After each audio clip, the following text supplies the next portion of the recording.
The current local conditions.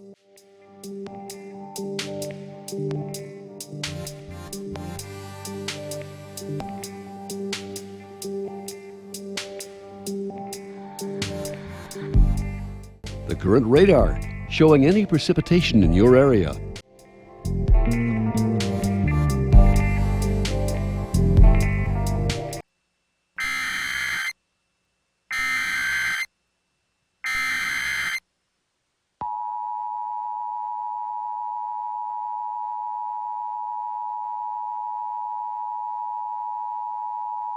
The National Weather Service in Portland has issued a tornado warning for Multnomah County.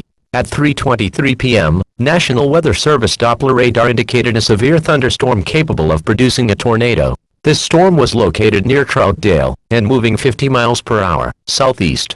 Take cover now. Move to an interior room on the lowest floor of a sturdy building. Avoid windows. If at a mobile home, a vehicle, or outdoors, move to the nearest substantial shelter to protect yourself from flying debris.